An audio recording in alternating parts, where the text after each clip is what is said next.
Alright, Ronan MMA, welcome back to the channel. Now I'm going to recap the entirety of UFC Fight Night Sandhagen vs. Font. I'm going to start with the first fight of the night as per usual, work my way up. Usually I go through the earlier ones a little bit faster so I can spend a whole lot of time on the main event, but I don't know that I really want to because the main event wasn't all that great. Before we get into it, like and subscribe, I would greatly appreciate it. I went 9 for 12 on picks, so I did pretty good on this card, and I'm going to start right away with the first fight of the night, OUSBOURNE versus ALMABAYEV. I picked ALMABAYEV. Not only did I pick ALMABAYEV, I picked him, I'll just not say his name a third time in a row because it's a tongue twister, by second round submission. I said that I thought he would find a submission either late in the first round or he would find it again in the second. He did exactly that. He almost submitted him with a Peruvian necktie at the end of the first round, and then he found a submission about halfway through the second round, something like that. I said that OUSBOURNE, if there was an area in which he was lacking, it was on the ground, and that he's just a little too inconsistent for me to be picking him. Now, ALMABAYEV looked great. That was an incredible performance. The OUSBOURNE had a couple moments on the feet, you know what I mean? Although he did have an 8-inch reach advantage, which is very substantial. Now, ALMABAYEV also showed us, though, that, well, in my opinion anyways, if he was fighting somebody who was closer, hit my mic, in reach to him, like closer to his size, I think that he would have had a lot of success on the feet. His spinning kick was very fast and very quick. There wasn't a whole lot of tell on it. You couldn't really see him loading up his hips like crazy. It just kind of came from out of nowhere. He wasn't really in range to land it.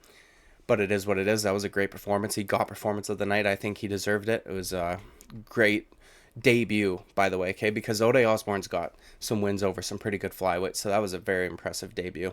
Moving on up the card to Sean Woodson versus Dennis BAZOOKA. I'm calling him BAZOOKA because Ray Longo was, and I don't know how to pronounce that J, so it is what it is, dude. Sean Woodson, again, I called this one almost perfectly. I said that Dennis has power so that Sean Woodson would just have to stay away from big power shots and avoid getting taken down. He was able to do just that for the most part. He just picked him apart at range. The total strikes in this fight were absolutely insane. Sean Woodson outstruck him 163 to 46. Okay, and then something that I did not expect actually was that Sean Woodson would implement his wrestling, because BAZOOKA went 0 of 1 on takedowns, whereas Sean Woodson went 4 of 5. And I think that that was almost like a way to demean Dennis BAZOOKA, just to let him know, like, hey, dude, I'll big brother you here too. And at the end of the second round, I believe it was, Sean Woodson gave him a little head rub, like totally stepsonned him. Thought it was hilarious, but either way, good performance by Sean Woodson. And, you know, the significant strikes, the margin wasn't quite as wide, 71 to 42. That's because Sean Woodson's jab was on point the entire night. Dude's got a crazy frame for featherweight, man. 6'2.5", something we've never seen before, basically. Like, absolutely wild. Now, credit to Dennis BAZOOKA because he did come in on very short notice. But also credit to Sean Woodson because he had like three opponents pull out. You know what I mean? So he doesn't even know who he's fighting or training for at this point. Tough for both guys.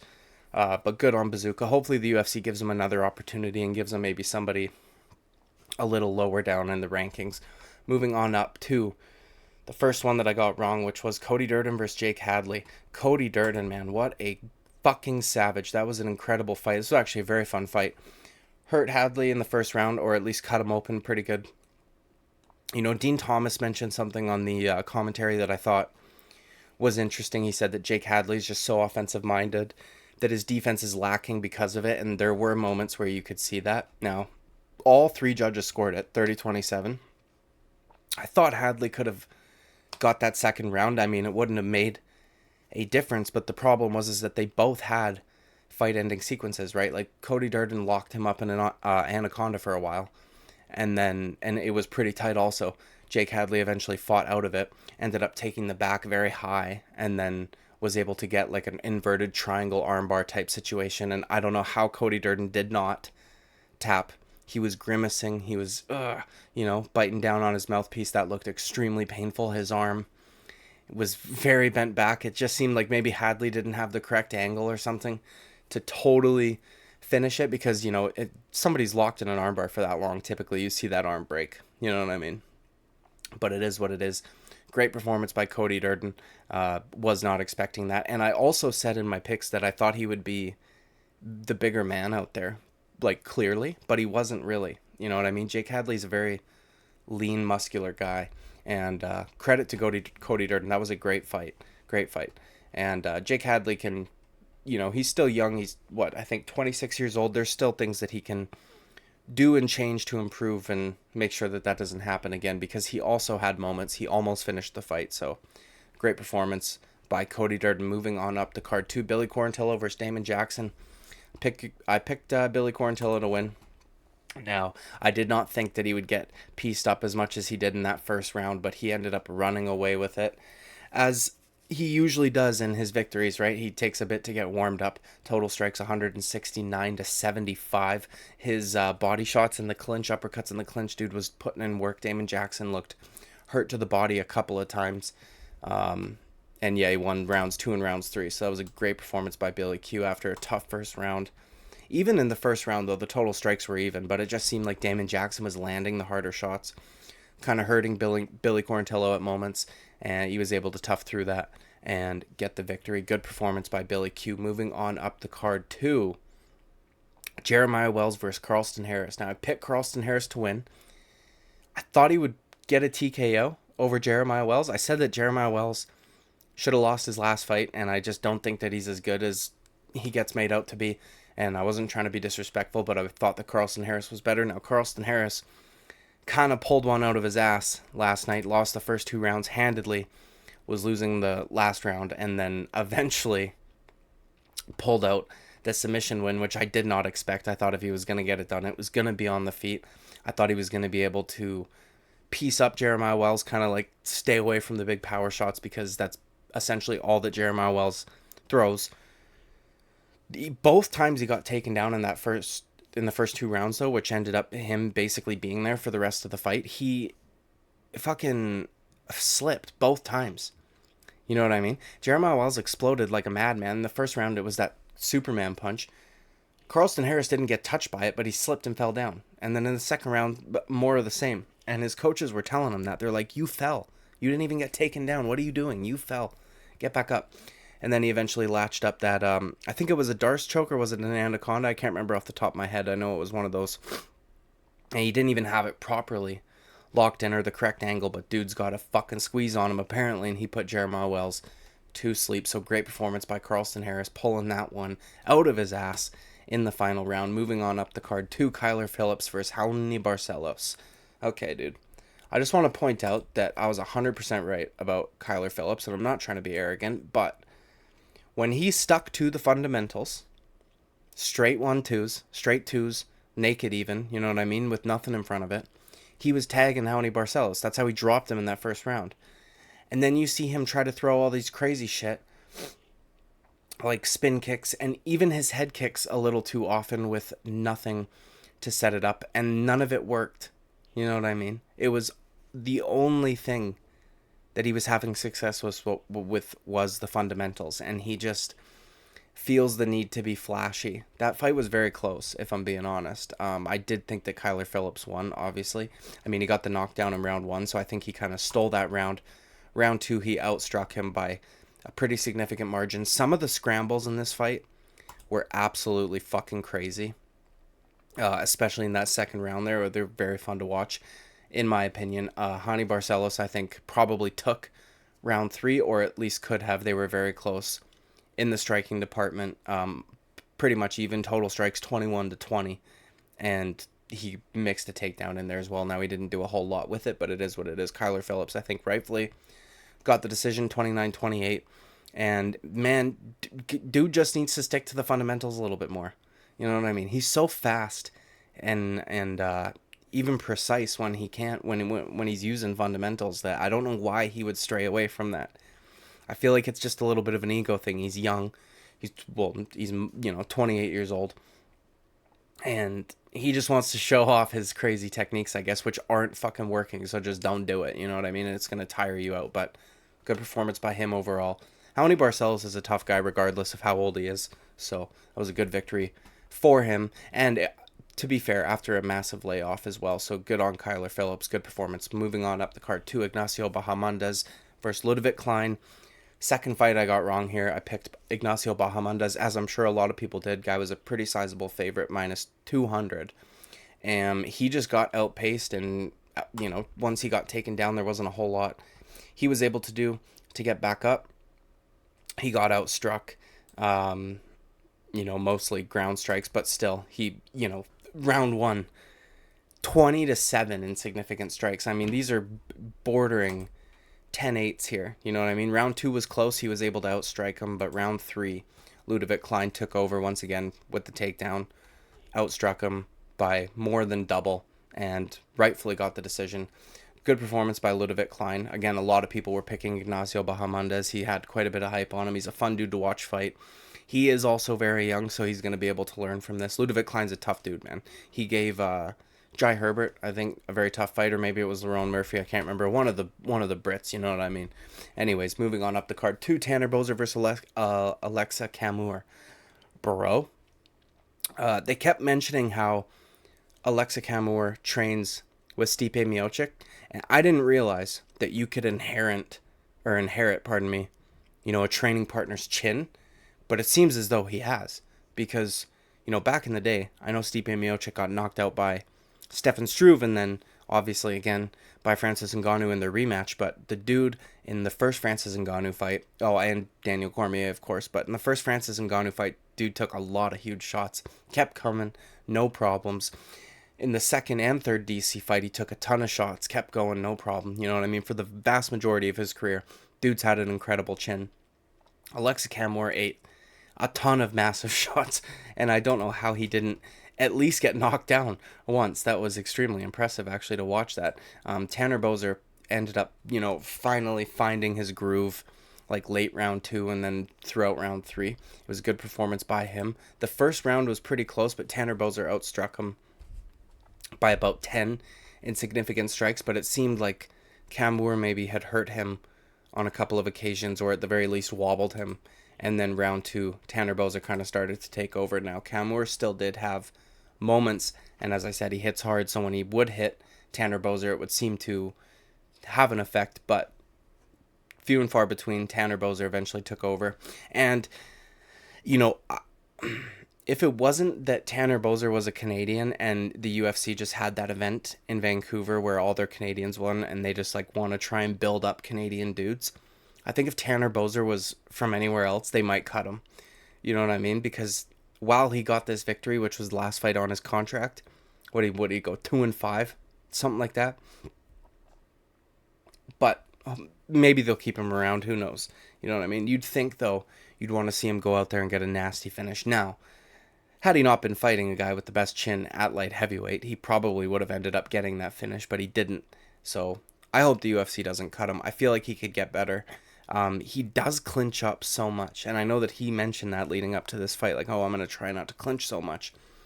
But it's like second nature to him. He can't stop it. As soon as he just, I don't know, man, maybe overextends on his punches a little bit, or he's afraid to get countered, but there were times where Alexa CAMUR would come forward, Tanner Boser would land a couple shots, duck under, turn and clinch immediately, as opposed to ducking under, and then cutting an angle and landing more big shots. Do you know what I mean? And there were moments where I thought he might have had CAMUR like out in potentially a couple punches, and instead of trying to stay at range, pick him apart and shit like that, he would push him up against the fence and land short shots in the clinch. And I was like, man, come on, what are you doing? You know what I mean? But it is what it is, dude. It's a good performance either way, especially bouncing back from, you know, a few losses in a row and a horrible light heavyweight debut. So good on Tanner Boser for finally getting one, okay? And I did pick him to win because I said I wasn't going to pick against the Canadians. However, the next Canadian did disappoint. Diego Lopes versus Gavin Tucker.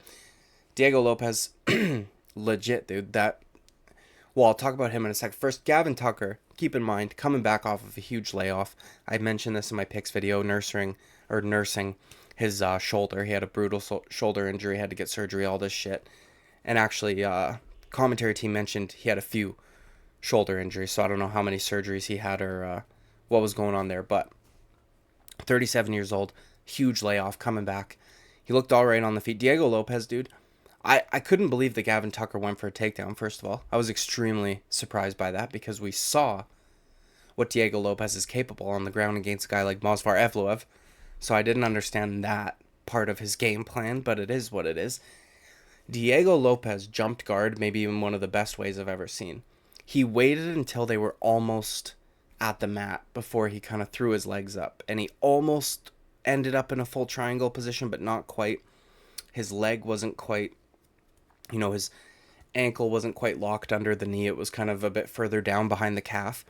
Eventually, though, worked his way into that position where it was locked, was able to grab a hold of the arm. Gavin Tucker fought out a one armbar, ended right back up in another one, and I wasn't sure what happened. I didn't see the tap. I guess it was on the other side. Camera didn't catch it.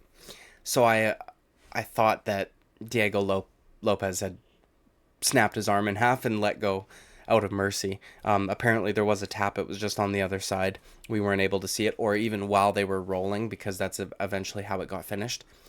What a great performance by Diego Lopes, man. And that's legit too, because you can see that it wasn't just like a one-off where he came in on short notice and gave everything he fucking had to put on the performance that he did against Movsar Evloev. It shows you that he's going to be able to do this consistently against people. And Gavin Tucker is no slouch, so great performance by Diego Lopes. Coming out party. His hair still looks goofy to me, and his tattoo even goofier. But I will say this. If there's a guy who could have been in the running for second worst or even worse tattoos, it's fucking Gavin Tucker, dude. Guy looks like he let a 4-year-old draw all over him, and then he went to the tattoo artist and went, yeah, just do it. You know what I mean? So anyways, moving on up the card, Dustin Jacoby versus Kennedy NZECHUKWU. I picked Dustin Jacoby to win as an underdog. I said that I just thought he would be better on the feet. He would be able to piece up Kennedy NZECHUKWU and be able to stay away from the clinch, which is where he can be dangerous. He's long. He's got good elbows and shit like that from the clinch. And I just thought he was going to be, he's underrated. I thought that he definitely should have won the Khalil Roundtree fight. He should have won the Khalil Roundtree fight, could have won the Azamat fight. I said that he's very underrated. His striking's incredible. Glory kickboxer. He's fought a bunch of the best guys who you would know. You know what I mean, in terms of kickboxing. And, yeah, man, he did just that. Flatlined him, or put him down at least with a straight right hand. Picture perfect counter straight right and pull back right, kind of. I saw some people in the comment section saying it was an early stoppage. Not sure. You know what I mean? Kennedy wasn't doing fuck all. Once he got dropped, he wasn't trying to move or get out of there. He was just covering up. You can't do that. That's not intelligently defending yourself. Whether or not Jacoby's shots are landing flush, you're still taking trauma, and you're not moving to improve your position or get away from the shots. Just covering up is not enough. So I thought the stoppage was fine. Again, picture perfect counter right hand. Beautiful shit from Dustin Jacoby as an underdog. Moving on up the card, 2. Jessica Andrade versus Tatiana Suarez. Okay, now I made a prediction that one or both of these ladies would miss weight. I was incorrect on that, but I was correct on my pick. I said that Tatiana Suarez would get it done by either submission or ground and pound. She got it done by submission. Round 2. She was winning the exchanges on the feet, but fucking hell, dude, she does not look good on the feet. Like, her striking is not good at all.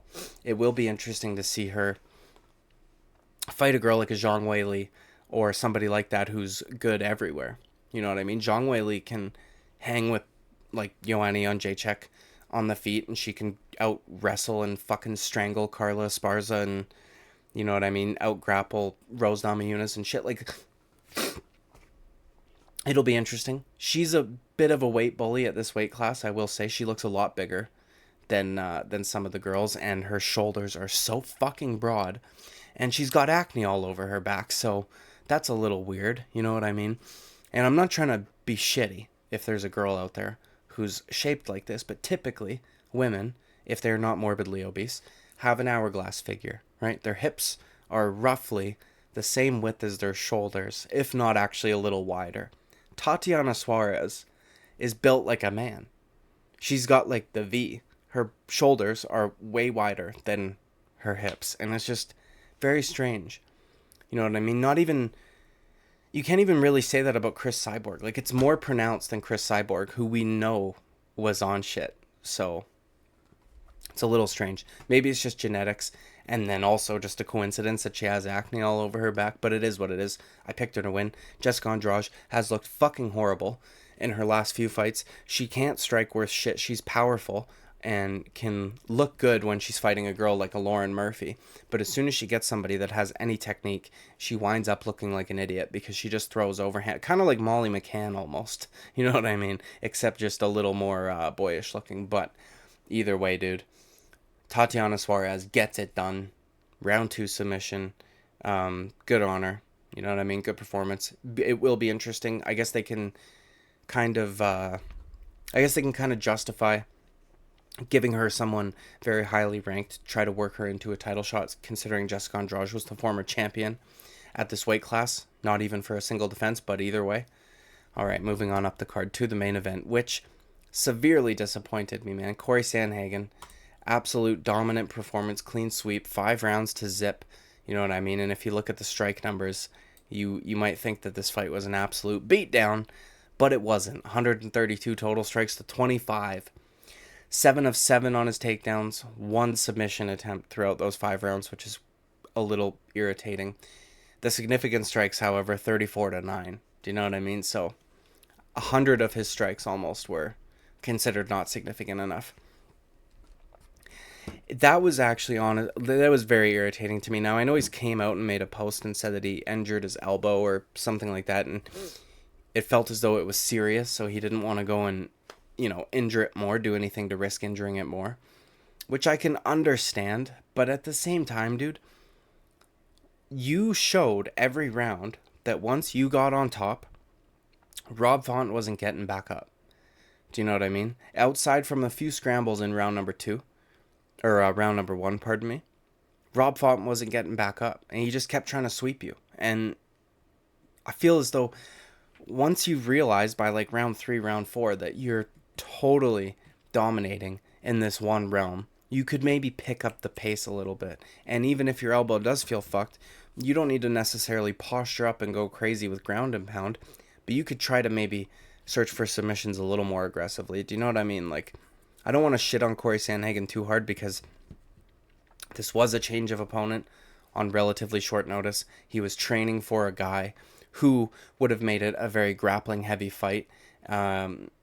But it was not overly impressive to me. Like, it's impressive that he was able to do that, but it's not even like he did that against one of the known grapplers in the division.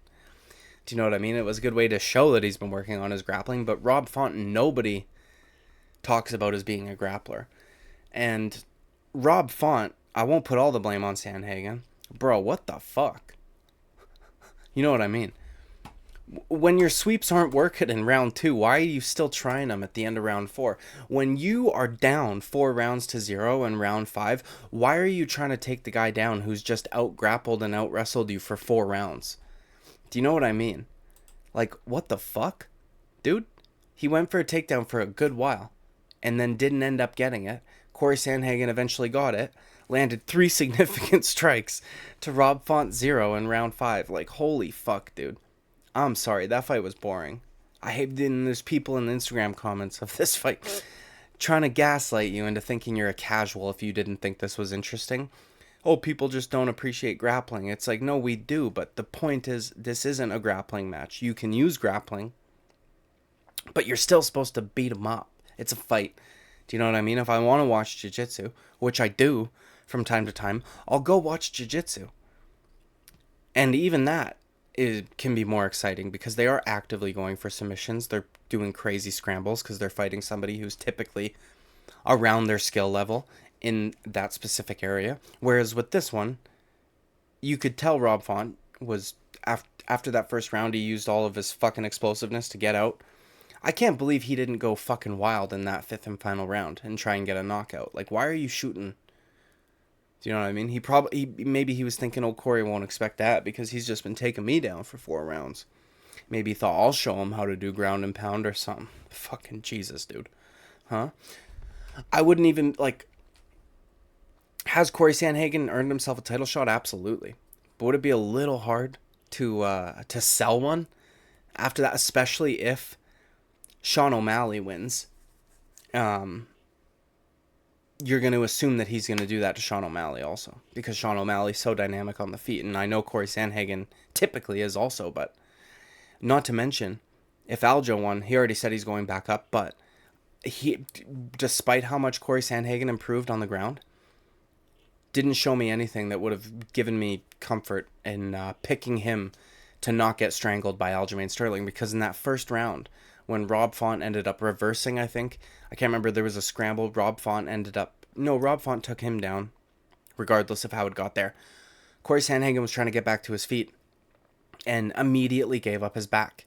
Immediately. Rob Font didn't take it, but he gave it up. He went completely turtle, like on his knees and elbows.